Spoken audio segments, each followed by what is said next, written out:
Have you ever cleaned for hours only to find that the house is a mess again? It feels like you can't finish cleaning, and the more you clean, the more tired you get. Not because it's hard, but because it's repetitive. If you're someone who works all day, comes home looking forward to a break, but still has to clean, then this video is for you.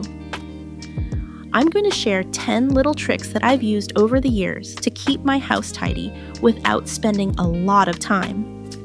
These tricks have helped me cut my cleaning time in half, and most importantly, I no longer feel discouraged every time I look around my house.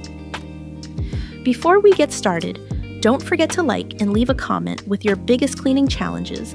I'll answer them in upcoming videos. Let's get started.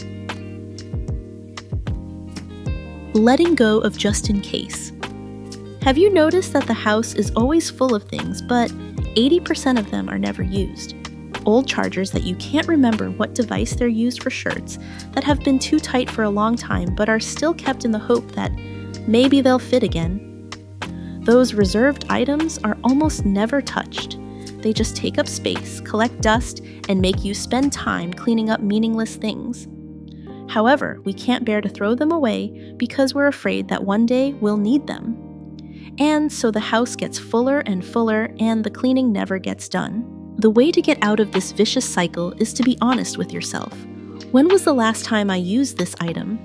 If it's been more than a year and you even forget it exists, then getting rid of it may be the best way to bring lightness and clarity to your home. Once you dare to let go of things that you may need, you will realize one thing: you are creating for yourself a more spacious and convenient home for yourself. Tip number 2. Set limits for each type of item. One thing you should know is that all the stuff is always quietly growing until it takes up all the space in your house. You buy a few more pairs of slippers, a few shirts, pants, pillows, or bring home a dozen more books. Over time, the closet and the whole house become a warehouse of a bunch of stuff that looks like a mess. The solution here is very simple: set specific limits for each type of stuff. For example, only keep enough pillows for the number of beds in the house. Or with clothes, only allow enough space in one closet. When there is no more space, you have to filter it before buying more. I tried it with the bookshelf in the living room before the books and magazines were piled high, but every time a new volume came out, I bought more. After setting a limit just enough for a small shelf, I was forced to filter out the ones I had read before. The result is a neat shelf, easy to find, and most importantly, no more books scattered all over the table and chairs. Setting limits may seem small, but it's a way to stop the flood of stuff at the root, helping your home feel more airy and light. Alright, let's move on to the next tip. Clean up when you have free time instead of waiting until everything piles up. Next tip is golden rule: clean now. Do you always let things pile up and then rush to clean them up? At that time, everywhere you look is messy. Just thinking about it makes you feel bored and don't want to do it at all. A much simpler way is to clean up when you have free time. When cooking, take advantage of the time waiting for the pot of soup to boil to immediately wash the knives and cutting boards that have just been used. Or when making coffee in the morning, instead of standing there watching the water run, take the opportunity to quickly wipe the stove or counter. These small tasks don't take much more time, but when combined, they will help keep the house tidy. And more importantly, cleaning up as soon as you see it will help you never fall into the mountain of housework situation again. In the next video, I will guide you through 10 simple but extremely effective house cleaning steps, making house cleaning more fun. If you are interested, please like and subscribe to watch it soon. Another super helpful tip is don't think cleaning once is enough.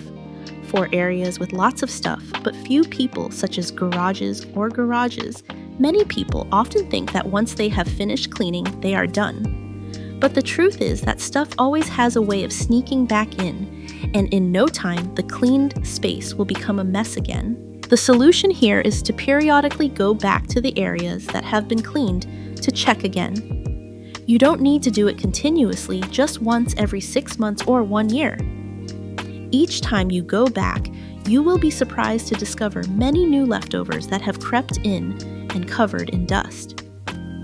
Sometimes it is old cardboard boxes that have been forgotten, a broken bicycle that no one uses anymore, or a rusty repair kit. Going back periodically like this will help you control your stuff more easily while keeping these easily forgotten areas clean and airy. Let's move on to the next tip, is declutter with the season. Tip number 5, declutter with the seasons. Every season change is a golden opportunity to clear out your stuff, because that's when you naturally have to pull out, put away, and replace from clothes, bedding, to home decor. Take this time to ask yourself, did I use this item last season? If you didn't wear that coat all winter, chances are you won't wear it next season. If your bedding is worn out, instead of folding it and putting it in the closet, give it away. I've been using this trick for years, and I've noticed that every time the seasons change, my house gets a little tidier. In just one session, I can clear out a pile of clothes that are too tight, freeing up my closet and making room for new items. Seasonal cleaning is like a regular health check for your home. It helps you keep a tidy rhythm, avoiding letting useless items linger for years without being used. Tip number 6 is deal with it as soon as it enters the house. One major reason your home quickly becomes messy again is the pile of new things brought in but left unattended. Letters, documents, bills, shopping bags, even gifts or packaging. They easily turn into a clutter corner in just a few days and eventually grow into a mess that makes finding anything a challenge. The solution is simple: deal with items as soon as they enter the door. Important papers go straight into a file, everything else into the trash or recycling. Grocery bags should be put directly into the kitchen, not left scattered around. New clothes or accessories should be placed in their proper spot right away instead of sitting in the bag. It may sound small, but handling things immediately saves you hours of cleaning later and keeps your space consistently tidy. And once everything is dealt with from the start, the next step to maintaining order is to give every item a designated home. Next tip is every item needs a home. Sometimes clutter isn't always caused by having too many things. It's simply because you don't know where to put them. Today, it's on the table. Tomorrow, it's on the chair. The next day, it's lying around in the corner of the room. And so the house always looks messy. The solution is obvious. Every item needs a specific place to return to. Keys are in the small compartment next to the door. Handbags are hung on the right shelf. Hair clips, combs, TV remotes, and phone chargers also need their own boxes. When everything has its own home, cleaning becomes much easier. I saw this clearly when I rearranged my kitchen. Before, knives, spoons, chopsticks, and containers were all scattered around, and it took a minute to find an item after cooking. After clearly dividing each item into drawers, the kitchen was much tidier and cooking was faster. Giving things a permanent home not only saves you time searching for them, it also reduces repetitive clutter. And once you have a place for everything, you'll find it easier to apply the next tip every time something new comes in, something old has to go. Tip 8 is to apply the 1 in 1 out rule. Most of us are so used to adding that we forget to take out. Today, a new shirt, tomorrow, a pair of shoes, and gradually the house becomes overloaded without us even realizing it. The simplest way to end this vicious cycle is to apply the 1 in 1 out rule. That is, every time something new comes into the house, an old item must be discarded.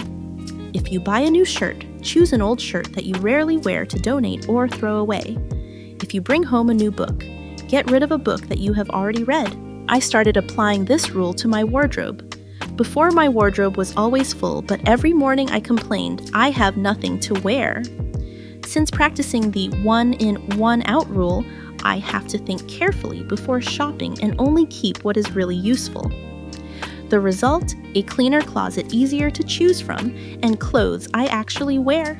This little rule not only helps you keep your inventory in check, but it also trains you to think about the true value of new items before you bring them home. And once you get used to this balance, the next tip will take you even further, cutting back on unnecessary items. Another super helpful tip: place a donation box in your home. Many people are reluctant to clean up because they don't know where to put things. Putting them in a corner makes them messy, but taking them away right away is inconvenient. And then we choose to leave them where they are. The solution is very simple. Prepare a donation box or bag and place it in a visible, easy-to-reach location. Whenever you have something you want to give away, just put it in there without thinking too much. When the box is full, take it all to the secondhand store or donation site of your choice. If your house is far from the donation site, you can leave the box in the trunk of your car and take it with you on the way. This little trick has two benefits. First, you always have a place to gather the things you need to throw away, and second, cleaning becomes easier without feeling entangled or lazy because you don't know where to put them.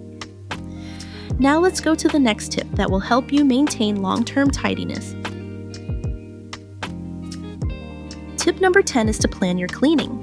One of the reasons you get tired of cleaning is because you get distracted jumping from one task to another. You clean the kitchen for a bit, then you see the laundry, then you pick up some toys in the living room, and finally, you go back to the kitchen, but you still don't know when you'll be done. Instead, set a specific time frame for each small task. For example, tonight from 7:30 to 7:50, I'll just wash the dishes. During that time, focus only on washing the dishes. Don't worry about cleaning the kitchen or arranging the dishes until you're done. Having a clear time and goal not only makes cleaning easier to start and easier to complete, but also makes cleaning much easier and clearer because you can check each task off instead of leaving it unfinished and running around in circles without stopping. Here are 10 tips that I have used to keep my house clean and tidy every day. No need to change too much. Just simple steps, but just to be maintained regularly. From removing things, setting limits, cleaning as soon as you see them, to preparing a donation box or scheduling regular cleaning. If you are also looking for ways to save time cleaning and want to reduce the burden of housework, choose the easiest tips to apply to start today. You will see with just small steps, your house and your spirit will become much easier to breathe. In addition, I also have a separate video showing 10 simple but extremely effective steps to clean the house. If you are interested, subscribe to see it as soon as possible. Thank you for watching.